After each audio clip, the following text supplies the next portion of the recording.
أعوذ بالله من الشيطان الرجيم بسم الله الرحمن الرحيم نحمده ونصلي ونسلم على رسوله الكريم أما بعد दवाए शाफी अल्लामा इब्न क़य्यिम रहमहुल्लाह की किताब। और इस किताब में हम जो 3 फसलें पहले पढ़ चुके हैं वो दुआ के हवाले से थी। जैसे कि पहले भी इस चीज़ के हवाले से बात हुई कि इब्न क़य्यिम अल-जौज़िया को अल्लाह पाक ने ये एक मलिका यानी ये एक स्टाइल दिया था कि वो जिस भी मौजू पर बात करते थे या जिस भी मौजू पर उनकी बाकी कुतुब हैं वो यानी बहुत ही कंप्लीट और बहुत छोटी-छोटी डिटेल्स भी उन्होंने उसके अंदर ऐड की हुई हैं। यानी मिसाल के तौर पर दुआ ही को देख लीजिए, अभी ये चौथी फ़स्ल है और स्टिल हम दुआ को देख रहे हैं। यानी कहीं और किसी और किताब में दुआ के हवाले से आपको एक जगह पर इतनी कलेक्शन नहीं मिलेगी, जैसे इनकी किताब में मिल गई है। इसी तरह हम जूँ-जूँ आगे चलेंगे तो आप देखेंगे कि यानी हर टॉपिक, हर मौज़ू को उन्होंने बहुत ही डिटेल्स के साथ और बहुत ही उसकी जो छोटी-छोटी चीज़ें हैं उसके यानी तफ़सीलात उनके साथ लिखा है। और कई दफ़ा तो लगता है कि बस ये आखिरी फ़सल होगी इस मौज़ू की, लेकिन आगे देखते हैं तो एक और उसी से मुताल्लिक़ मौज़ू हमारे सामने आ जाता है। तो ये थे हमारे जो उलमाए सल्फ़ और अल्लाह ताला के नेक बंदे जिन्होंने कुरान और हदीस से सही मानों में फ़ायदा उठाया था। अल्लाह ताला हमें भी तौफ़ीक़ अता फ़रमाए।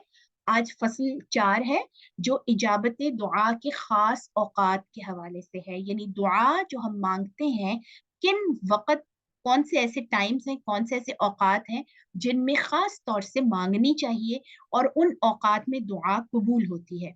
किसी मकसद के लिए जब दुआ की जाए और दुआ के साथ हुज़ूर क़ल्ब और जमईयत ख़ातिर मौजूद हो, यानी हुज़ूर क़ल्ब से मुराद ये है कि दिल हाज़िर हो, यानी जब आप दुआ माँग रहे हैं तो आप पूरी तरह से अलर्ट हो।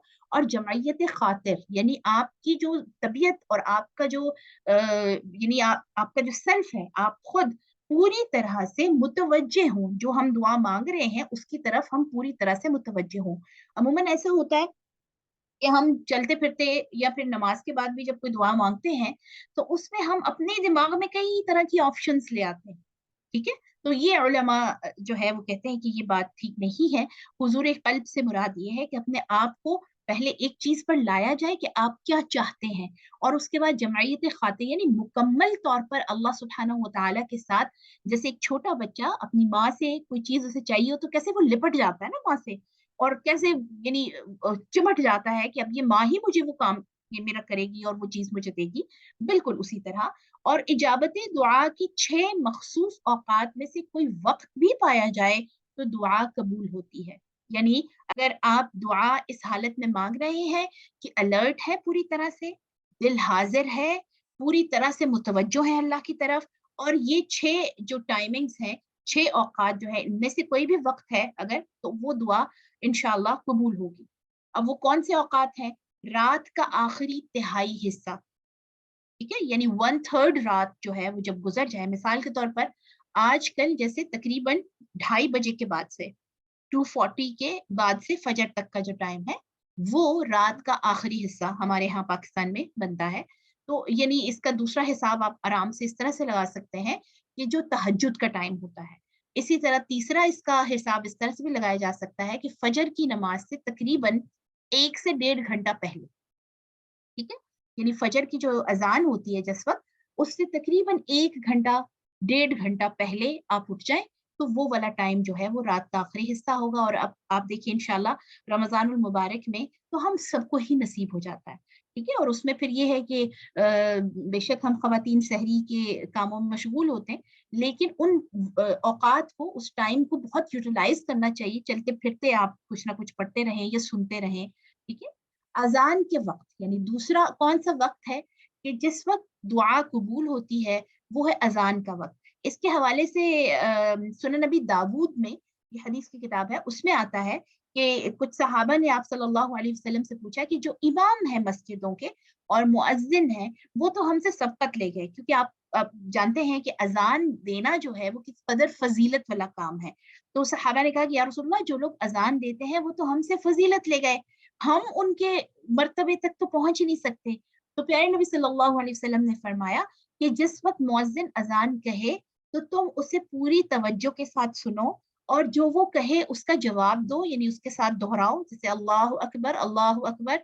تو اس کے ساتھ آپ بھی اللہ اکبر کہیں، ٹھیک ہے. اسی طرح جب حی علی الصلاۃ لا حول ولا قوت الا باللہ اس کے ساتھ کہیں، حی علی الفلاح لا حول ولا قوت الا باللہ، باقی تمام جو بھی وہ الفاظ کہے اس کے ساتھ ساتھ دہرائیں کم سے کم ایک اذان، ٹھیک ہے. جیسے مثال کے طور پہ الحمدللہ ہمارے پاکستان میں چونکہ آس پاس بہت ساری مساجد ہوتی ہیں، تو ایک اذان کے ٹائم کے اوپر آپ کو ملٹیپل آوازیں آ رہی ہوتی ہیں نا، کئی جگہوں سے آ رہی ہوتی ہیں. اب انسان کتنی اذانیں سنے اور کتنی اذانوں کو الرٹ ہو کے یعنی جواب دے.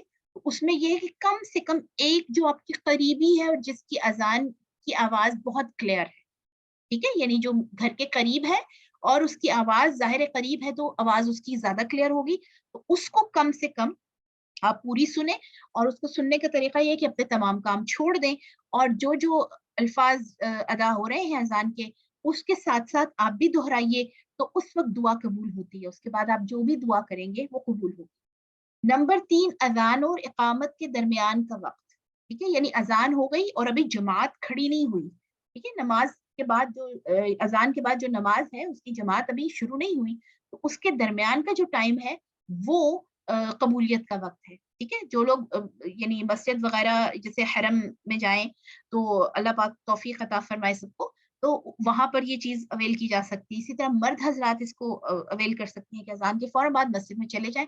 تو جب تک اذان کے بعد جماعت کھڑی نہیں ہوتی، نماز شروع نہیں ہوتی، تو تب تک جو ہے وہ قبولیت کا وقت ہوتا ہے. اسی طرح فرض نماز کے فوراً بعد، ٹھیک ہے، چوتھا وقت، فرض نماز آپ نے پڑھی ہے اس کے فوراً بعد جو بھی دعا کی جائے قبول ہوتی ہے.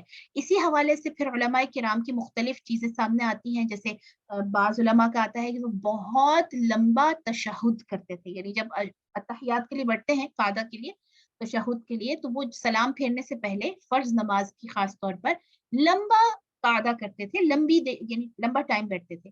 تو ان سے پوچھا گیا کہ یہ کیا وجہ ہے، تو انہوں نے کہا کہ اس وقت چونکہ ڈائریکٹ حاضری ہوتی ہے، جب آپ اللہ اکبر کہہ کے نماز شروع کرتے ہیں تو آپ کی اللہ کے ساتھ ایک ڈائریکٹ حاضری شروع ہو جاتی ہے، جس میں دنیا کے تمام حلال کام بھی آپ چھوڑ دیتے ہیں. آپ دیکھیں نماز کے دوران پانی نہیں پی سکتے، سلام کا جواب نہیں دے سکتے، ادھر ادھر نہیں دے سکتے نا، ہم لوگ دیکھ نہیں سکتے. تو یہ سارے ویسے تو حلال کام ہے، کھانا نہیں کھا سکتے یہ ویسے تو حلال ہے، لیکن نماز کے دوران کیوں یہ ساری چیزیں روک دی جاتی ہیں؟ کیونکہ ہم ڈائریکٹ حاضر ہو گئے اللہ کی جناب میں. تو اس کے اتحیات کے بعد جو لمبا ایک ٹائم جو ہے وہ دینا چاہیے. کوئی ایک نماز اگر پورا دن پاسبل نہ ہو، فجر کی کر لیں یا عشاء کی کر لیں، کوئی ایک نماز ایسی ہو کہ جس کے فرضوں کے بعد آپ جو اتحیات جب بیٹھے تو جیسے ربنا آتنا فی الدنیا حسنہ وفی الآخرۃ حسنہ وقنا عذاب النار ہم پڑھتے ہیں. اس کے بعد رب ارحمہما، اچھا یہ اس کے اندر بھی دعاؤں کی ترتیب یہ رکھنی چاہیے کہ سب سے پہلے ربنا آتینا فی الدنیا تو اپنے لیے دعا ہے، اس کے بعد والدین کے لیے دعا ضرور کرنی چاہیے، کیونکہ بڑی خوش بختی ہوتی ہے کہ اگر اللہ پاک توفیق عطا فرمائے والدین کے لیے دعا کرنے کی. ٹھیک ہے، تو وہ کون سی دعا ہمیں قرآن سے تلقین کی گئی ہے؟ رب ارحمہما کما ربیانی صغیرا. ٹھیک ہے، اس کو نماز کے اندر سلام پھیرنے سے پہلے کی میں بات کر رہی ہوں. ٹھیک ہے، اگر یہ روٹین بنا لی جائے نا تو آٹومیٹکلی جیسے ربنا آتینا فی الدنیا حسنہ آ جاتا ہے نا ہماری زبانوں پر، اسی طرح سے یہ دعائیں بھی آ جائیں گی انشاءاللہ. اس کے بعد آپ اپنے زوج کے لیے یعنی شوہر اور بچوں کے لیے، اور وہ کون سی دعا ہے؟ وہ سورہ فرقان کی جو آیت ہے ربنا هب لنا من ازواجنا وذریاتنا قرۃ اعین وجعلنا للمتقین اماما. یہ تمام دعائیں انشاءاللہ آپ کو گروپ کے اندر میں بھیج دوں گی. ٹھیک ہے، ویسے یہ قرآنی دعائیں ہیں، تو یہ مرد حضرات اپنی بیوی اور بچوں کی نیت کر کے پڑھیں گے، اور خواتین جو ہیں اپنے شوہر اور بچوں کی، جس کا مطلب یہ ہے ربنا هب لنا من ازواجنا، اے اللہ تو عطا فرما ہمیں ہمارے شوہروں سے اور ہمارے بچوں سے قرۃ اعین، peace of mind, coolness of eyes, آنکھوں کی ٹھنڈک، یعنی وہ ہمارے لیے سکون کا ذریعہ بنے. ٹھیک ہے، دنیا کی سب سے بڑی چیز یہ ہے کہ آپ کے جو زندگی کے ساتھی ہیں اور آپ کے بچے آپ کے لیے سکون کا باعث ہے، تکلیف کا یا آزمائش کا باعث نہیں ہے. دیکھیے کتنی اہم دعا ہے، وَجَعَلْنَا لِلْمُتَّقِينَ إِمَامًا، اور ہم سب کو یعنی کس کو؟ مجھے، میرے شوہر کو، میرے بچوں کو، ہمیں متقین جو تیرے متقی بندے ہیں ان کا بھی لیڈر بنا. سبحان اللہ، یعنی کتنی بڑی دعا ہے. اس کو ضرور اتحیات کے اندر جو ہے وہ پڑھ لینا چاہیے، کیونکہ فرض نماز کے ساتھ ہی دعا جو ہے وہ قبول ہوتی ہے اس کے دوران یا اس کے بعد. اسی طرح अल्लाहुम्मा हासिबना हिसाबन यसीरा पढ़ा जा सकता है। इसके अलावा बाकी जो कुरानी दुआएं हैं जो कुरान में मेंशन है या हदीस से साबित है, उनको आप इस टाइम में जो जो आपको आसान लगे, जो जो आपको याद हो जाए, और दुआएं याद करते रहना चाहिए। इस वाले चैप्टर में भी जो हम पढ़ रहे हैं इसमें भी काफी सारी दुआएं आगे इंशाल्लाह इमाम इब्न क़य्यिम जिक्र करेंगे और उनको याद कर लेना चाहिए। अच्छा जी, उसके बाद जुमा के दिन जब इमाम मिंबर पर चढ़े हत्ता कि नमाज जुमा खत्म हो जाए, उस तमाम वक्त के दौरान जो दुआ है वो कबूल होती है। इसी तरह जुमा ही के दिन नमाज असर के बाद की आखिरी सात, ठीक है, असर हो गई, उसके बाद मगरिब से पहले तक का जो टाइम है और लास्ट लास्ट जो मोमेंट्स हैं 30-35 मिनट्स जो मगरिब से पहले के होते हैं बड़े अहम, ठीक है, उसमें दुआ कबूल होती है। इसीलिए फिर बहुत सारे उलमा की अगर और सलफ सालहीन जो है जो पहले बुजुर्ग गुजरे हैं तो उनके अगर रूटीन को पढ़ें तो उसके बारे में ये पता चलता है कि वो जुमा के दिन असर के बाद एतकाफ की नियत कर ले, ठीक है। एतकाफ की नियत से मुराद ये है कि दुनिया के कामों को छोड़कर आप अल्लाह की तरफ रुख अपना जो है वो कर लें, जैसे अभी हमने इस क्लास के दौरान किया हुआ है। ये भी एतकाफ की नियत की जा सकती है और उसमें कम से कम आप जो है वो दुरूद शरीफ की कसरत कर लें, ठीक है, क्योंकि जुमा के दिन दुरूद शरीफ पढ़ने का एक खास जो है वो अजर सवाब है। और दुरूद शरीफ कुछ खास तादाद आप अपने लिए रख सकते हैं, ठीक है, उसको पढ़ लें। उसके बाद बहुत अगर आप यानी तिलावत अगर कर सकते हैं तो तिलावत कर लीजिए, अदरवाइज जो छोटी छोटी दुआओं की किताबचे हैं वो जरूर अपने साथ रखने चाहिए और उन दुआओं को एक दफा पढ़ लेना चाहिए ताकि सारी की सारी जो नबी सल्लल्लाहु अलैहि वसल्लम ने मांगी वो हम भी मांग सकें, ठीक है। तो नमाज असर के बाद की जो आखिरी सात है मगरिब से पहले पहले, मगरिब की अजान से पहले पहले उसमें दुआ कबूल होती है। इन औकात के साथ साथ कल्ब के अंदर खुशू और खुजू भी पाया जाए और बारगाह रब्बिल आलमीन में इज्जो इनकिसारी, जिल्लत व खाकसारी, तदर्रुअ व इल्हाह और रिक़्क़त कल्ब भी मौजूद हो, ठीक है। यानी जब दुआ मांगी जाए तो खुशू और खुजू की कैफियत हो, ठीक है। ये बिल्कुल ऐसा ही है कि जैसे आप मिसाल के तौर पर अगर हम इस चीज को देख लें कि आपने अपनी प्रमोशन लेटर पर साइन करवाना है, ठीक है, आप अपने डायरेक्टर के पास या अपने वीसी के पास या अपने जो जो भी बॉस है उसके पास जा रहे हैं, तो आपकी कैफियत क्या होगी, ठीक है। इसी तरह आप देखिए कि जब आपको पता चले कि कोई बहुत बड़ा बादशाह है और उसने आपको बुलाया है और वो बुलाकर आपको कुछ देना चाह रहा है, तो आपकी कैफियत क्या होगी, है ना। एक अजीब सा इंसान जो है वो एक उसके अंदर खुशू खुजू वाली कैफियत आ जाती है। तो ये तो दुनिया के हालात है। यानी जब अल्लाह के हुजूर आप दुआ के लिए बैठे इन तमाम औकात में भी और उसके अलावा भी, तो खुशू और खुजू पाया जाए, यानी खौफ भी हो और अल्लाह के साथ आपकी अटैचमेंट भी जो है वो माइंड में आए, ठीक है। खौफ किस चीज का कि या अल्लाह मुझे पता है कि मैं तेरी उतनी अच्छी बंदी नहीं हूँ, या अल्लाह मुझे पता है मैं वो सारे काम जो तूने कहे हैं मैं उस तरह से उनके हक अदा नहीं कर सकती, मेरे अंदर बहुत सारी खामियां हैं, मैं जानता हूँ इस बात को, मेरे अंदर बहुत सारी ऐसी चीजें हैं, आदतें हैं जो नहीं होनी चाहिए। यानी ये खुशू खुजू, यानी आप अपने आप को रियलाइज करवाएं कि you are nothing in front of that big king.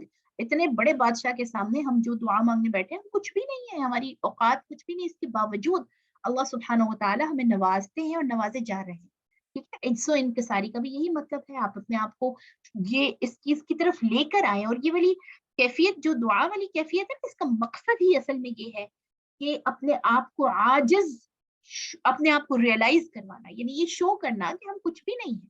इसीलिए फरमाया गया कि जो दुआ है वो मुख्खुल इबादा, इबादत का मगज है। यानी जितनी भी हम बंदगी अल्लाह की करते हैं, दुआ उसका एसेंस है, उसकी रूह है। जैसे जिस्म और रूह है ना, रूह के बगैर जिस्म तो कोई हैसियत नहीं है, इसी तरह दुआ के बगैर इबादत की कोई भी अहमियत नहीं है। बाज़ औक़ात ये अल्फाज सुनने को मिलते हैं आप लोगों को कि भाई हम तो अल्लाह पे छोड़ देते हैं, जो अल्लाह को हमारे लिए बेहतर लगेगा अल्लाह ताला हमारे लिए वो कर दें। तो दुआ का मकसद तो असल में यही है ना कि आप अल्लाह से मांगे। तो मांगना अल्लाह को, ये जब आप या रब कह के या अल्लाह से हाथ फैलाकर दुआ करते हैं तो इसका मतलब ये है कि हम मान रहे हैं इस चीज को, ये एडमिट कर रहे हैं, इकरार कर रहे हैं कि मैं कुछ भी नहीं हूँ और या अल्लाह तू सब कुछ है, ठीक है। तो आप देखिए जिंदगी में कई ऐसे फेजेस आते हैं और हम सुबह शाम में कई बार ऐसा अपने आप को हम थोड़ी सी कामयाबी मिल जाए, थोड़ी सी इज्जत मिल जाए तो हमारी जो है वो एक खास तरह की अकड़ हमारे अंदर आ जाती है और गुरूर आ जाता है। तो ये जो दुआ मांगना है या इज्जो इनकिसारी वापस लेकर आता है इंसान के अंदर। इसी तरह जिल्लत व खाकसारी, या अल्लाह मैं कुछ भी नहीं, اور تیری بہت ہی عاجز اور تیری بہت ہی گناہگار سی بندی ہوں. کتنے دنیا میں تیرے پیارے پیارے نیک بندے ہیں, ٹھیک ہے, لیکن تیرا شکریہ کہ تو ان کو بھی نواز رہا ہے اور میرے جیسی جو گناہگار انسان ہے اس کو بھی نواز رہا ہے نا. یہ ذلت و خاکساری, یعنی آئی ایم نتھنگ, یہ والی جو کیفیت ہے جب آپ اللہ کے سامنے شو کرتے ہیں تو اللہ سبحانہ و تعالیٰ کی جو ربوبیت کے صفت رب العالمین, ٹھیک ہے, اس کے تھرو جب مانگنے ہوتے ہیں تو دعا ضرور قبول ہوتی ہے. تضرع الحاح, ٹھیک ہے, یعنی آہوزاری, چہرے پر ایسی کیفیت کہ جو ایک ضرورت مند کے چہرے پر ہوتی ہے, ٹھیک ہے. جیسے پہلے بھی اس حوالے سے ذکر ہوا کہ دعا مانگتے ہوئے ایک خاص طرح کی کیفیت اپنے چہرے پر طاری کرنی چاہیے. اگر آنکھوں سے آنسو بہ رہے ہیں تو بہت ہی پیاری بات ہے, لیکن اگر آنسو نہیں آ رہے تو بھی اپنی کیفیت ایسی کر لینی چاہیے کہ جیسے ایک فقیر, ایک حاجت مند کسی بادشاہ کے دربار میں جب بیٹھا ہوتا ہے, ایک عام انسان اتنے بڑے بادشاہ کے دربار میں, تو اس کی کیا کیفیت ہوتی ہے, اس کے چہرے سے نظر آ رہا ہوتا ہے نا. تو یہ والی کیفیت نظر آنی چاہیے. اور رقت قلب, دل موم ہو رہا ہو, نرم ہو رہا ہو دل اندر. یہ کیفیت نہ ہو کہ یا اللہ میں نے تو تیرے سے اتنی دعائیں کی, تو نے تو آج تک میری سنی نہیں, ہے نا. حالانکہ ہم صبح سے شام اللہ کی کتنی نعمتوں میں ہیں, دیکھنا, سننا, یہ چکھنے کی حس, چلنا پھرنا, یہ سب اللہ کی نعمتیں ہی ہیں. دل دھڑک رہا ہے, جسم کے آرگنز اپنے کام کر رہے ہیں, اللہ کی نعمتیں ہی ہیں ساری. اس کے باوجود ہم جو چیز نہیں ہوتی اس کی طرف زیادہ ہمارا ذہن چلا جاتا ہے نا. اور دعا کرنے والے کا رخ بھی قبلہ کی طرف ہو, یعنی ایک پروٹوکول ہے پورا. اس کو جب آپ فالو کریں گے تو ایک عجیب لذت آئے گی دعا مانگنے میں, اور کامل طہارت کے ساتھ. ٹھیک ہے, کوشش کریں کہ بہترین, جیسے مثال کے طور پر جمعہ کے دن کے حوالے سے ہم نے پڑھا کہ دعا قبول ہوتی ہے, تو اپنا صاف ستھرا لباس, جیسے غسل کا بھی حکم ہے جمعہ کے دن, کہ اپنا اچھا لباس پہن کر اللہ کے سامنے آپ جو ہے وہ سجدہ ریز ہوں اور دعا گو ہوں. تو یہ ایک بڑی پیاری بات ہے. اسی طرح کامل طہارت سے مراد یہ ہے کہ ایسے لباس کے اندر نماز نہ پڑھی جائے کہ جو ایک تو سطر, ٹھیک ہے, پردہ, اس کو جو جتنا حکم ہے سطر کو ڈھانپنے کا وہ پورا ہو رہا ہو. اسی طرح کوئی ایسا چھینٹا میٹا, اکثر بچوں والی جو مائیں ہیں ان کے لیے بڑا اہم ہے کہ اگر آپ کو شک بھی ہو رہا ہے, یا کئی دفعہ آپ آج کل جیسے بارشوں کا موسم ہو تو آپ روڈ کراس کر کے آئیں تو پتہ انسان کو نہیں چلتا, اکثر چھینٹے پڑ جاتے ہیں, تو کوشش کرنی چاہیے کہ اس کے لیے پھر کوئی خاص لباس رکھ لیا جائے نماز کے لیے. اور اپنے دونوں ہاتھوں کو بارگاہ الہی میں اٹھائے, ٹھیک ہے, ہاتھ اٹھا کر, اور سب سے پہلے اللہ کی حمد و ثنا بجا لائے. ٹھیک ہے, جیسے مثال کے طور پہ بعض لوگ کہتے ہیں کہ سجدے میں جا کے دعا مانگے, تو یہ جو ہاتھ اٹھانے والی بات ہے نا, اس میں پیارے نبی صلی اللہ علیہ وسلم کے حوالے سے بھی مختلف جگہوں پر آتا ہے کہ آپ صلی اللہ علیہ وسلم جب دعا مانگتے تھے تو اپنے ہاتھوں کو اتنا بلند کرتے تھے کہ آپ کے انڈر آرمز کی جو سفیدی ہے وہ نظر آتی تھی, یعنی بغلوں کی سفیدی نظر آتی تھی. تو وہ آپ دیکھیں ہاتھ کافی اوپر اٹھائیں تو ایسا ہوتا ہے, ٹھیک ہے. تو یہ ایک خاص انداز تھا پیارے نبی صلی اللہ علیہ وسلم کا, جو کہ ہمیں بھی فالو کرنا چاہیے. اور سب سے پہلے اللہ کی حمد و ثنا, تعریف, ٹھیک ہے. ایسا نہیں ہو کہ دعا مانگنے کی, یا اللہ میرے پاس تو کچھ ہے ہی نہیں, آپ نے تو مجھے کبھی کچھ دیا ہی نہیں, اب تو دے دیں, اب دیکھیے کتنا عرصہ ہو گیا میں مانگ رہی ہوں. اتنا بڑا بادشاہ جس نے آپ کی ایک ایک سانس آپ کو مل رہی ہے. ابھی جب کرونا والا ٹائم تھا تو یہ لگ پتا گیا تھا کہ آکسیجن کے سلنڈرز کتنے مہنگے ہیں, اور یہ ساری چیزیں جو ہم اٹھائے پھرتے ہیں جن کا کوئی ویٹ بھی نہیں ہے نا, ہمارے اندر ساری چیزیں چل رہی ہیں. سبحان اللہ, یا اللہ تیرا شکر ہے, تو نے مجھے توفیق عطا فرمائی دعا مانگنے کی. اے اللہ تیری رحمتیں ہیں, تیرا کرم ہے. آپ دیکھیے قرآن کا آغاز بھی الحمدللہ رب العالمین سے ہوتا ہے, سورہ فاتحہ, ٹھیک ہے. تو حمد و ثنا, آپ دیکھیے کہ انسان نے دنیا میں کسی سے کچھ مانگنا ہو تو پہلے اس کی تھوڑی سی تعریف کرتا ہے, اس کو تھوڑی سی بٹرنگ کرتا ہے کہ بھئی آپ نے تو ہمیشہ ہی نوازا ہے, یا آپ تو کبھی بھی جو ہے وہ مجھے خالی ہاتھ نہیں جانے دیتے, ہوتا ہے نا یہ. تو اسی طرح جب آپ نے اللہ سبحانہ و تعالیٰ اتنے بڑے شان والے بادشاہ کے سامنے جانا ہے, تو سب سے پہلے اس کی حمد و ثنا کیجیے, اور اس کے بعد رسول اللہ صلی اللہ علیہ وسلم جو اللہ کے خاص بندے ہیں ان پر درود شریف بھیجیے, اور پھر اپنی حاجت پیش کرنے سے قبل توبہ اور استغفار کریں. ٹھیک ہے, یعنی یہ ریئلائز کرنا کہ میرے تو بہت زیادہ گناہ ہیں. میں انسان ظاہر خطا کا پتلا ہے, صبح سے شام اور شام سے صبح کے دوران وہ کس قدر گناہ کر جاتے ہیں نا ہم.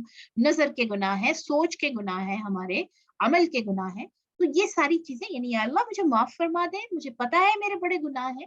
اپنا اپنا انداز ہے جو سب کا, اللہ پاک اس کو قبول کرے. پھر پوری ہمت اور توجہ کے ساتھ اللہ کی طرف متوجہ ہو, اور نہایت الحاح و زاری, تملق و خاکساری کے ساتھ بارگاہ الہی میں اپنا سوال پیش کرے, اور ترغیب و ترہیب, امید و خوف کے ساتھ اس کی جناب میں دعا کرے. तरगीब व तरहीब से मुराद ये है यानी उसके रग़बत भी हो और खौफ भी हो कि यानी मैंने कितने गुनाह किए हैं, इसके बावजूद देखिए मैं अल्लाह से कितने ज़्यादा जो है वो मेरे डिमांड्स हैं और सवाल हैं, है ना? यानी आप देखिए हम सुबह से शाम किस कदर नाफरमानियाँ करते हैं अल्लाह की, इसके बावजूद अल्लाह के साथ हमारा सुभान अल्लाह ये ताल्लुक है कि हम कहते हैं कि आज मैंने दुआ माँगी और अभी एक लम्हे के अंदर मौजज़ा हो जाए। अच्छा जी, इसके बाद बहुत अहम टॉपिक है इसमें आज़म का, जो कि बहुत दफ़ा ज़िक्र भी किया जाता है, लोग इसको बहुत इस पे बात भी करते हैं कि इसमें आज़म क्या है। इब्न क़य्यिम अल-जौज़िया ने बहुत ही अच्छे तरीके से इसको यहाँ पर एक्सप्लेन किया है, तो आइए देखते हैं। अल्लाह ताला के अस्माए हुस्ना और उसकी मुक़द्दस सिफ़ात और उसकी तौहीद का वसीला पकड़े। यानी दुआ माँगने की ये जो आदाब हैं, उनमें से अगला अदब ये है, अगला प्रोटोकॉल ये है, अगला तरीका अच्छा जो ये है कि अल्लाह के जो अस्माए हुस्ना हैं और उसकी जो सिफ़ात हैं, उनको ज़िक्र किया जाए। जैसे या ज़ल जलाली वल इकराम, या समीउद दुआ, ए दुआओं को सुनने वाले, ए बिन माँगे नवाज़ने वाले, ए पैदा करने वाले, ए अकेले अल्लाह। ठीक है? तो ये तमाम जो अस्माए हुस्ना है और सिफ़ात हैं, इनको बेशक आप अपनी ज़ुबान में या फिर अरबी में, ठीक है? जैसे आपके लिए आसानी है और उसकी तौहीद का वसीला पकड़े, ये बड़ा अहम है। अक्सर लोग ये सवाल भी करते हैं कि दुआ माँगते हुए हम वसीला दे सकते हैं किसी का? तो आप देखिए कि अल्लाह सुब्हानहू व तआला जो है, उसकी ज़ात मुबारका के ऊपर किसी का कोई यानी कर्ज़ नहीं है, ऐसा ही है ना? यानी वो उसकी ज़ात किसी की मोहताज नहीं है, ना अंबिया की, ना औलिया की, ना सालिहीन की। वो सुब्हानहू व तआला जो है वो अकेला अपनी ज़ात में काफ़ी है। तो उसको उसकी तौहीद का ही वसीला दीजिए कि या अल्लाह जैसे तूने मुझे अकेले पैदा किया, मेरी पैदाइश में तूने किसी से मदद नहीं ली, है ना? किसी को शामिल नहीं किया। तू अकेला मेरा रब है, तू अकेला मेरा इलाह है, मैं सिर्फ़ तेरे आगे सर झुकाता हूँ, तुझसे दुआ माँगता हूँ, ये है तौहीद का वसीला, ठीक है? ये बहुत अहम है। इसी तरह आप देखते हैं अंबिया किराम जो हैं, तमाम अंबिया उनकी दुआओं का, तो वो डायरेक्ट अल्लाह को अल्लाह ही का वसीला दिया करते थे, अल्लाह ही का वास्ता दिया करते थे। अब जैसे प्यारे नबी सल्लल्लाहु अलैहि वसल्लम की कोई ऐसी दुआ नहीं है कि जिसमें उन्होंने ये कहा हो कि या अल्लाह आदम अलैहिस्सलाम के वसीले से या इब्राहीम मेरे दादा हैं उनके वसीले से या नूह अलैहिस्सलाम के वसीले से या यूनुस के वसीले से मेरी दुआ कबूल फरमा। कभी आपने ऐसी दुआएँ पढ़ी हैं? तो आप सल्लल्लाहु अलैहि वसल्लम तो आखिरी नबी थे, आपसे पहले तमाम अंबिया गुज़रे और अंबिया से ज़्यादा नेक और सालिह कौन हो सकता है ना? लेकिन आप देखेंगे कि कोई एक सिंगल ऐसी दुआ नहीं है कि जिसमें अंबिया किराम ने दुआ माँगी और किसी साबिक़ा नबी का वास्ता दिया कि या अल्लाह मिसाल के तौर पर लूत अलैहिस्सलाम कहें कि या अल्लाह मैं इब्राहीम अलैहिस्सलाम का भांजा हूँ चूँकि, तो मेरी दुआ कबूल फरमा। या यूसुफ अलैहिस्सलाम ने कहा हो कि मैं मेरे तो वालिद इतने बड़े नबी हैं याकूब अलैहिस्सलाम, तो आप मेरी दुआ कबूल फरमाएँ उनके वसीले से। या याकूब अलैहिस्सलाम ने ये कहा हो कि मेरे वालिद इसहाक तो इतने बड़े नबी, इतने बड़े इंसान और मेरे दादा इब्राहीम तो इस कदर अज़ीमुश्शान शख्सियत आपके दोस्त खलीलुल्लाह, तो मुझे उनके वसीले से अता फरमाएँ। कभी आप ये नहीं पढ़ेंगे, है ना? तो ये शैतान के सारे चोंचले हैं जो वो हमारे दिलों में डाल देता है और ख़ास तौर पर अल्लाह की तौहीद से हमें हटाने के लिए। दुआ माँगते हुए तौहीद को अगर कॉम्प्रोमाइज़ करेंगे, तो सब कुछ तो है ही अल्लाह के हाथ में। जिस ज़ाते बारी के अंबिया भी मोहताज, सहाबा किराम भी मोहताज, औलिया अल्लाह भी मोहताज, उसको आप किसी मोहताज का वास्ता देंगे अगर, ठीक है? तो ये तो तौहीद के खिलाफ है ना? तो इस चीज़ को विदाउट जो इस चीज़ के कि ये हमारे मसलक या हमारा ये सारी चीज़ें एक तरफ है और कुरान और हदीस की जो सच्ची खरी तालीमात है वो एक तरफ है, ठीक है? तो तौहीद का वसीला पकड़िए, अल्लाह को उसी का वसीला दीजिए, दुआ से पहले सदका और खैरात करें, ठीक है? तो उम्मीद है कि ये दुआ मुस्तरद ना होगी। ख़ुसूसन जबकि वो दुआएँ पढ़ी जाएँ, जिनके बारे में रसूलुल्लाह सल्लल्लाहु अलैहि वसल्लम का इरशाद है कि इनके कबूल होने की उम्मीद की जा सकती है, या वो दुआ पढ़े जिसके अंदर इसमें आज़म मौजूद है, ठीक है? यानी वो तमाम दुआएँ कि जिनके बारे में प्यारे नबी सल्लल्लाहु अलैहि वसल्लम ने फरमाया कि जैसे आगे चल के बहुत सारी इब्न क़य्यिम जो है वो मिसालें भी पेश करेंगे कि ये दुआ जो है इसके साथ तुम्हारी दुआ कबूल होगी, ये अल्फाज़ जो है इसके साथ तुम्हारी दुआ कबूल होगी। तो ये सारे जो पीछे सारे प्रोटोकॉल्स बताए हैं, उनको यानी सबसे पहले हम्दो सना की जाए, आजिज़ी और इनकिसारी के साथ, दुरूद शरीफ पढ़ें, रब्बना ज़लमना अनफुसना व इन लम तग़फिर लना व तरहमना लनकूनन्ना मिनल ख़ासिरीन, यानी तौबा इस्तिग़फ़ार की जो दुआएं हैं वो पढ़िए। उसके बाद अल्लाह की सिफात का वसीला और अल्लाह की तौहीद का वसीला देकर दुआ करें, और उसके अगर कोई बहुत खास मकसद है तो उसके दुआ मांगने से पहले कुछ सदका खैरात कर दें जितना जो है वो तौफीक में है। तो ये उम्मीद है कि दुआ मुस्तरद नहीं होगी। ठीक है, ये सारे प्रोटोकॉल्स हैं दुआ को कबूल करने के। और उसके बाद फिर वो कहते हैं कि वो दुआएं जिनके बारे में खास तौर पर रसूलुल्लाह सल्लल्लाहु अलैहि वसल्लम ने इरशाद फरमाया कि ये मकबूल दुआएं हैं, या वो दुआएं जिनके अंदर इसमें आज़म मौजूद है। अब आप देखिए इसमें आज़म वो क्या बता रहे हैं। इसमें आज़म वाली दुआओं में से एक दुआ ये भी है जो सुनन की हदीस में ये सैयदना अब्दुल्ला बिन बुरैदा अभी ही बयान करते हैं, यानी अब्दुल्ला बिन बुरैदा अपने वालिद से बयान करते हैं, रसूलुल्लाह सल्लल्लाहु अलैहि वसल्लम ने एक आदमी को ये दुआ करते हुए सुना, अल्लाहुम्मा इन्नी अस्अलुका बिअन्नी अशहदु अन्नका अंतल्लाहु ला इलाहा इल्ला अंतल अहदुस समदुल लज़ी लम यलिद व लम यूलद व लम यकुल लहू कुफुवन अहद।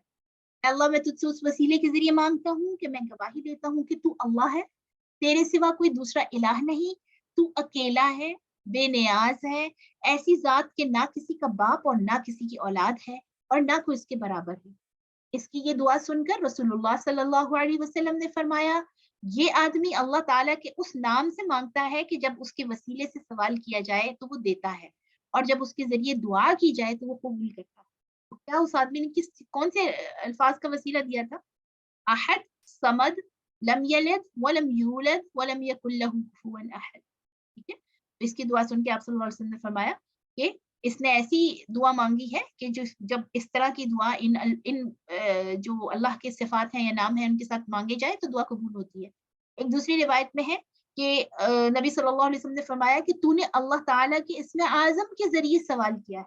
यानी जब इस आदमी को ये दुआ पढ़ते हुए सुना तो रसूलुल्लाह सल्लल्लाहु अलैहि वसल्लम ने फरमाया कि तुमने अल्लाह के इस्म आज़म के ज़रिए से सवाल किया है।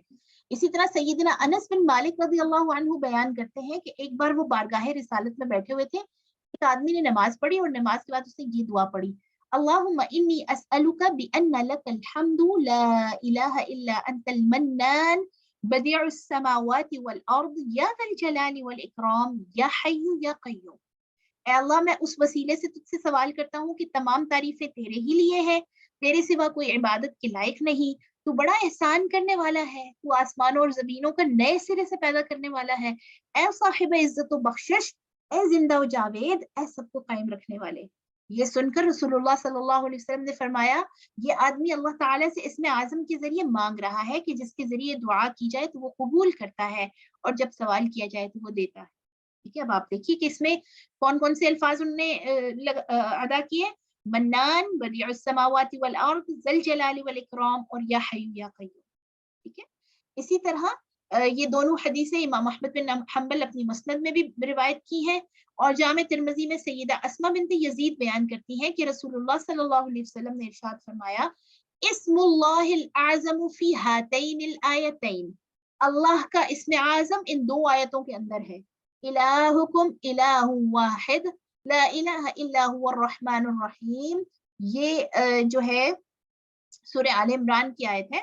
वो फातिहा आले इमरान अलिफ लाम मीम अल्लाहु ला इलाहा इल्ला हुवल हय्युल क़य्यूम। फातिहा आले इमरान का मतलब ये है, यानी आले इमरान की जो इब्तिदाई आयत है, यानी या ये आयत इलाहुकुम इलाहुन वाहिद ला इलाहा इल्ला हुवर रहमानुर रहीम, या फिर ये वाली आयत अलिफ लाम मीम अल्लाहु ला इलाहा इल्ला हुवल हय्युल क़य्यूम।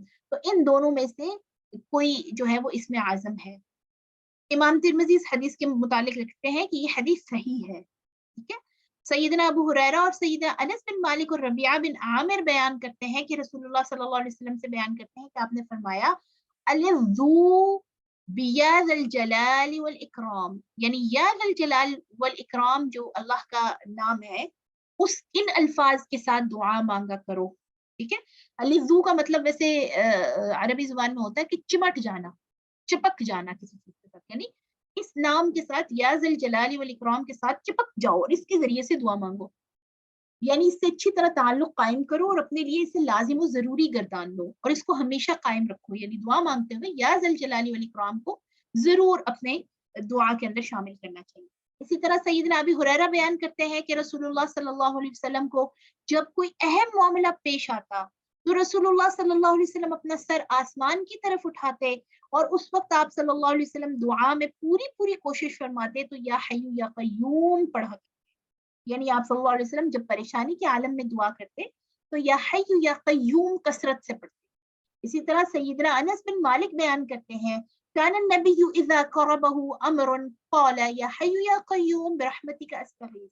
जब रसूलुल्लाह सल्लल्लाहु अलैहि वसल्लम को कोई दुश्वार मामला पेश आता तो आप या हय्यु या कय्यूम बिरहमतिका अस्तगीथ पढ़ा करते थे। ठीक है, यानी जब आप सल्लल्लाहु अलैहि वसल्लम परेशान होते या मुश्किल में होते तो आप या हय्यु या कय्यूम बिरहमतिका अस्तगीथ के जरिए से दुआ मांगते थे। और ये हमें अपने लिए याद कर लेनी चाहिए, अपनी दुआओं में इनको ऐड करना चाहिए। सैयदना अबी हुरैरा रज़ियल्लाहु ताला अन्हु बयान करते हैं कि रसूलुल्लाह सल्लल्लाहु अलैहि वसल्लम ने फरमाया इसमें आज़म कुरान हकीम की 3 सूरतों में से है, सूरह बकरा, सूरह आल इमरान और सूरह ताहा। ठीक है, सैयदना कासिम, अब आगे देखिए इसका सोल्यूशन में इब्न कय्यम जो है वो मेंशन कर रहे हैं कि सैयदना कासिम कहते हैं कि मैंने इन 3 सूरतों में इसमें आज़म तलाश किया तो मुझे मालूम हुआ कि इसमें आज़म ये आयत है अल हय्युल कय्यूम। ठीक है, यानी वो कहते हैं तीनों सूरतों में कौन सी चीज सिमिलर उनको मिली, कौन सी चीज कौन से अल्लाह के नाम या जो आयतें हैं वो सिमिलर मिली, तो वही अल हय्युल कय्यूम जिनके बारे में नबी सल्लल्लाहु अलैहि वसल्लम ने फरमाया कि इनमें से आप इसमें आज़म तलाश कीजिए। यानी अल हय्युल कय्यूम को जरूर अपनी दुआ में शामिल कर लें। सैयदना साद इब्न वक्कास बयान करते हैं कि रसूलुल्लाह सल्लल्लाहु अलैहि वसल्लम ने फरमाया सैयदना ज़ुन्नून यानी यूनुस अलैहिस्सलाम ने मछली के पेट में जो दुआ की वो ये है ला इलाहा इल्ला अंत सुब्हानक इन्नी कुन्तु मिनज़ ज़ालिमीन। जिस मुसलमान ने किसी बात के लिए इस दुआ को पढ़ा अल्लाह ने उसकी दुआ कबूल फरमाई। ये कौन कह रहा है? रसूलुल्लाह सल्लल्लाहु अलैहि वसल्लम और साद बिन वक्कास बयान कर रहे हैं। ठीक है, तो आप देखिए इसका हमारे यहाँ ट्रेंड है काफी, तो आयत करीमा का विर्द करवाया जाता है। तो इसमें बड़ी अहम बात साथियों आपको बताती चलूं कि जिसको कोई मसला है, मिसाल के तौर पर पेट में किसी के दर्द है और वो 10 लोग इकट्ठे कर ले कि तुम सब दवाई खा लो, तो क्या आराम आ जाएगा? जिसके तकलीफ है जिसके उसी को पढ़ना होगा ना। तो हमारे यहाँ ये वाला जो एक सिस्टम है कि आयत करीमा तो पढ़ा जाता है ला इलाहा इल्ला अंत सुब्हानक इन्नी कुन्तु मिनज़ ज़ालिमीन, हमारे यहाँ बहुत पढ़ा जाता है लेकिन खुद नहीं पढ़ा जाता। उसमें ये होता है कि आप मोहल्ले के तमाम लोगों को इकट्ठा करते हैं और वो सारे लोग पढ़ रहे हैं, तो जो भी पढ़ रहा है वो उसको फायदा दे रहा है ना। ठीक है, यानी जिसने इसको पढ़ा अल्लाह ने उसकी दुआ कबूल की। आपके लिए वही है जो आपने खुद पढ़ा है। ठीक है, तो ये चीज बहुत अहम है, यानी जो मसला जिसको है वो खुद पढ़े, ना कि मदरसे के बच्चों को बुलवाकर या फिर खवातीन को बुलाकर। तो ये काम जो है ये इससे आपकी वो दुआ मांगने वाला जो हक है वो कबूल नहीं होता। ठीक है, बाकी ये है कि बरकत के लिए आप जो जब आप चाहते हैं कि घर में कोई इज्तिमा हो, लोग आए, तो उसका बड़ा अहम एक अच्छा जो जरिया है वो ये है कि आप दरस कुरान या किसी मौजू पर कोई बात कर दें ताकि सब लोग जब इकट्ठे हों तो सबको फायदा हो जाए। और जब सबको फायदा हो जाए होगा इंशाल्लाह तो उसका अजर आपको भी मिलेगा और आपकी दुआ भी कबूल होगी। ठीक है? जैसे मिसाल के तौर पर लोग कहते हैं जी कुरान खानी के लिए आ जाए, कुरान खानी जिसने कुरान पढ़ा उसको फायदा है। लेकिन अगर आपके घर में कोई अच्छी बात हो रही है, दरस कुरान हो रहा है, किसी अहम मौजू पे बात हो रही है जैसे अभी हम कर रहे हैं, इसको जितने लोग सुन रहे हैं तो इंशाल्लाह जो कहने वाला है उसको भी उसका अजर मिलेगा, है ना? तो उसकी भी लिए आसानी हो जाएगी। तो ये एक बड़ा अहम तरीका है कि आप जो है वो इस तरीके से इज्तिमा कर सकते हैं और अल्लाह को ये वैसे भी बहुत पसंद है कि सब लोग मिलकर अल्लाह का ज़िक्र करें और अल्लाह की बातें सुनें। लेकिन कुरान ख़ानी यानी कोई और कुरान पढ़े और आपको बख्श दे, जैसे हमारे यहाँ एक बड़ा ही ट्रेंड है कि कोई वफ़ात पा जाए तो कहते हैं कि आप कुरान पढ़ के मुझे दे दें उसके लिए। भई आपने जो खाना खा लिया, आपके पेट में चला गया, वो अब मैं उससे कैसे फ़ायदा ले सकती हूँ? ठीक है? आपका नेक अमल आपके लिए है। अंबिया के नेक अमल ने उनकी औलादों को फ़ायदा नहीं दिया था ना। आप देखिए, इब्राहीम अलैहिस्सलाम अपने वालिद के लिए दुआ करते रहे कि या अल्लाह उनको बख्श दे। अब बेटा इतना नेक आप देखिए, लेकिन वालिद को फ़ायदा क्यों नहीं हुआ? क्योंकि वो ईमान नहीं लेकर आए थे, वो नेक नहीं थे। इसी तरह नूह अलैहिस्सलाम अपने बेटे के लिए दुआ करते रहे, या अल्लाह इसको माफ़ कर दे, लेकिन बेटा चूँकि ईमान पर नहीं था, तो नबी की दुआ उसके हक में कबूल नहीं हुई। तो ये कैसे हो सकता है कि जो आप मेरे लिए पढ़ दें और वो सारे के सारे फिर मेरे मिल्क कर दें, वो जिस तरह हमारे यहाँ अल्फाज है कि मैंने जो पढ़ा आपके मिल्क किया। कैसे भाई? आपने जो पढ़ा उसका अजर आपको मिला, ٹھیک ہے. ہاں یہ ہے کہ نیکی کرنے کے بعد اس کے بعد یقیناً یہ سوال آئے گا کہ پھر یہ سارے ثواب کیسے کیا جائے, کسی کو ثواب پہنچانا ہے بزرگوں کو جو وفات پا چکے ہیں. تو اصل میں نیکی کے بعد دعا قبول ہوتی ہے.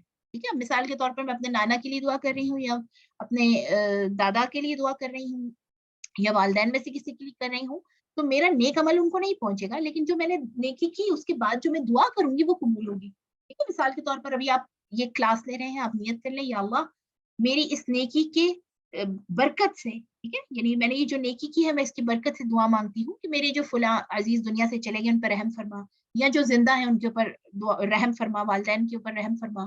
ٹھیک ہے, تو آئی ہوپ یہ بات کلیئر ہوگی. نیز مستدرک حاکم میں یہ ساری حدیث کی کتابیں ہیں. سیدنا سعد بیان کرتے ہیں کہ رسول اللہ صلی اللہ علیہ وسلم نے فرمایا, کیا میں تم کو ایسی چیز نہ بتلاؤں کہ تم میں سے کسی کو جب کوئی مشکل پیش آئے تو وہ دعا پڑھے, اللہ اس کی مشکل کو آسان کر دے گا. اور وہ یعنی وہ کیا چیز ہے, سیدنا ذنون, یعنی ذنون مچھلی والے کون تھے, حضرت یونس, ان کی دعا ہے, یعنی یہی لا الہ الا انت سبحانک انی کنت من الظالمین. نیز مستدرک حاکم میں انہی سیدنا سعد سے بیان ہے کہ رسول اللہ صلی اللہ علیہ وسلم نے فرمایا, کیا میں تم کو اس میں اعظم نہ بتلاؤں؟ اس میں اعظم سیدنا یونس علیہ السلام کی دعا ہے. کسی نے کہا یا رسول اللہ یہ دعا سیدنا یونس کے لیے خاص تھی, یعنی یہ تو وہ ایک مصیبت میں پھنسے, وہ ایک مچھلی کے اندر کیپچر ہو گئے, پھنس گئے, تو انہوں نے پڑھی, تو کیا یہ صرف انہی کے لیے تھی؟ رسول اللہ صلی اللہ علیہ وسلم نے فرمایا, کیا تم نے اللہ کا یہ ارشاد نہیں سنا کہ ہم نے, یہ قرآن کی آیت ہے, فَاسْتَجَبْنَا لَهُ وَنَجَّيْنَاهُ مِنَ الْغَمِّ وَكَذَلِكَ نُنْجِي الْمُؤْمِنِينَ, کہ ہم نے یوسف کی دعا کو قبول کیا اور اس کو نجات دی غم سے, اسی طرح ہم مومنین کو نجات دیا کرتے ہیں, یعنی نجات دیتے رہیں گے. بس جو مسلمان بھی اپنی بیماری میں اس آیت کو 40 مرتبہ پڑھے گا, تو اگر وہ اس بیماری میں مر گیا تو اسے شہید کا اجر دیا جائے گا, اور اگر شفا یاب ہو گیا تو اس کے سارے گناہ بخش دیے جائیں گے. ٹھیک ہے, یعنی یہاں پر ایک تعداد بھی ہمارے سامنے آ گئی کہ اس دعا کو, یعنی لا الہ الا انت سبحانک انی کنت من الظالمین کو پڑھ کے 40 دفعہ تو دعا کی جائے, خاص طور پہ بیماری میں, تو اللہ سبحانہ و تعالی اس کو ثواب اس کا یعنی اجر اس طرح سے دیں گے کہ اگر شفا یاب ہو گیا تو سارے گناہ بھی بخش دیے جائیں گے, اور اگر اسی بیماری میں اس کا انتقال ہو گیا تو شہید کا اجر ملے گا. صحیحین یعنی بخاری اور مسلم میں سیدنا ابن عباس بیان کرتے ہیں, ان رسول اللہ صلی اللہ علیہ وسلم کان یقول عند الکرب, کہ جب آپ صلی اللہ علیہ وسلم پریشان ہوتے تھے نا بہت, سبحان اللہ, ذرا سوچئے کہ ہم یہ سمجھتے ہیں کہ ساری دنیا کی ٹینشنیں, پریشانیاں, تکلیفیں مجھے ہی ہیں, ہے نا, ہم میں سے ہر کوئی یہ کہتا ہے کہ میرا غم سب سے بڑا ہے. جب ہم پیارے نبی صلی اللہ علیہ وسلم کی زندگی کو دیکھتے ہیں, در یتیم, پیدائش سے پہلے والد نہیں ہے, کچھ عرصے بعد والدہ بھی چلی گئیں, محبت کرنے والے چچا کا انتقال, دادا کا انتقال, اسی طرح چھوٹے چھوٹے بچے تھے اور بیگم کا انتقال, حضرت خدیجہ الکبریٰ جو ہیں, چھوٹے آپ کی بچیاں چھوٹی رہ گئی تھی, ان کا انتقال, اس طرح بچے بیٹے آپ کے اپنی گود میں ان کا انتقال ہوا.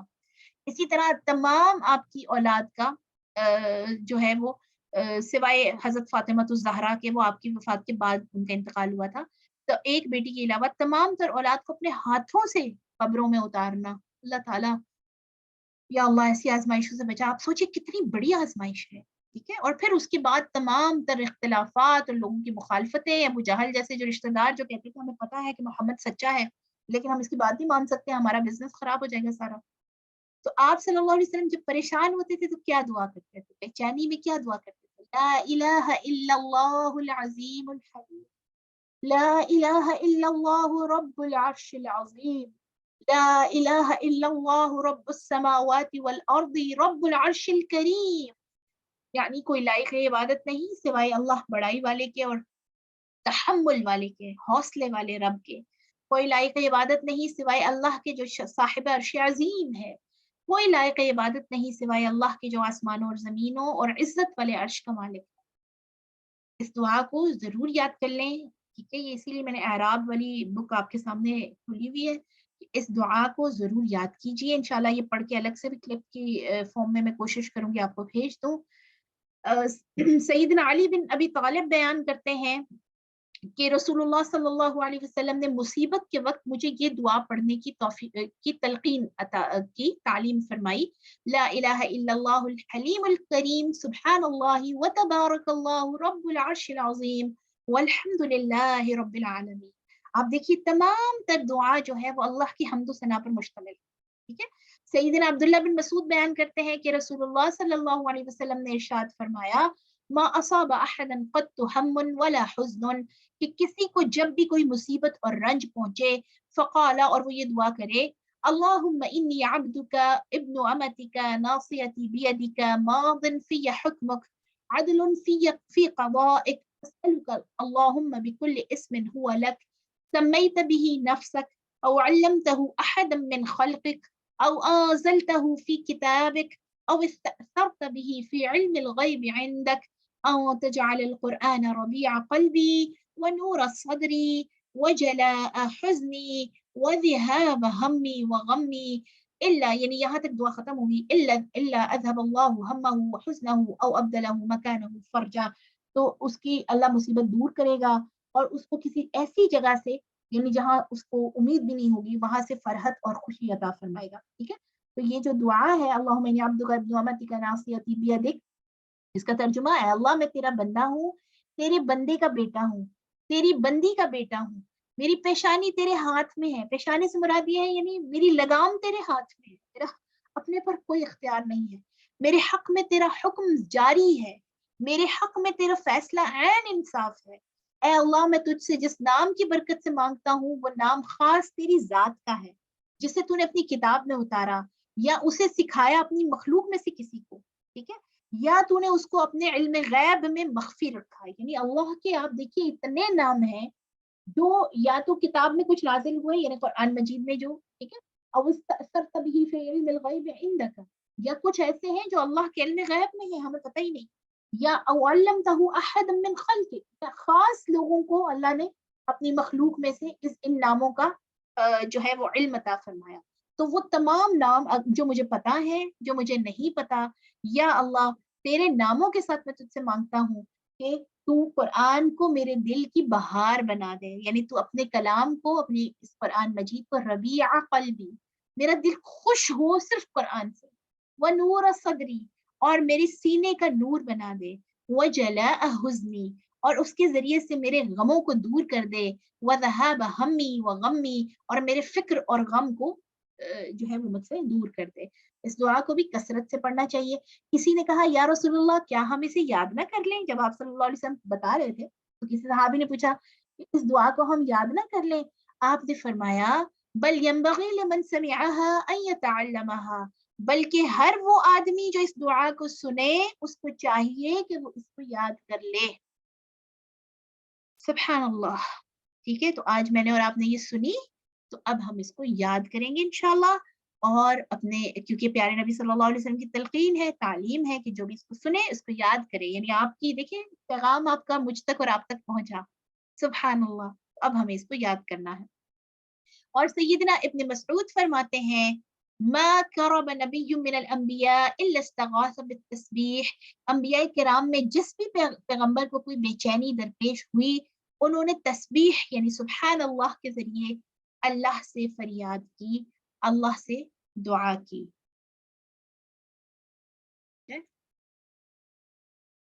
हाँ जी, यानी ये इंतहाई खुशबख्ती की बात है कि प्यारे नबी सल्लल्लाहु अलैहि वसल्लम की सुन्नत से साबित जो दुआएं हैं, जो आपने अपने अल्फाज मुबारका आपकी जुबान से अदा हुए, उनसे आप देखिए ज्यादा मकबूल दुआएं कौन सी हो सकती हैं, उनसे ज्यादा अहम दुआएं और तरीके दुआ मांगने के कौन से हो सकते हैं, है ना।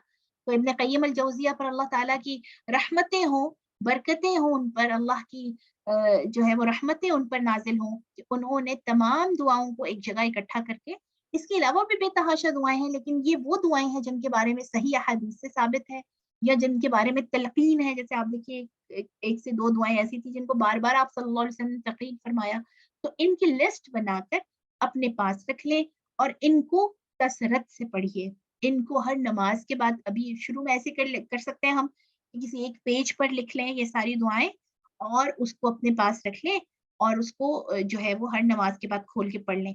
इंशाल्लाह आपको ग्रुप में भी ये मिल जाएंगी एक ही जगह पर, ٹھیک ہے، ہم میں سے کوئی ساتھی انشاءاللہ یہ کر دیں گی، اسوا ہیں کلاس میں، انشاءاللہ وہ کر دیں گی جی۔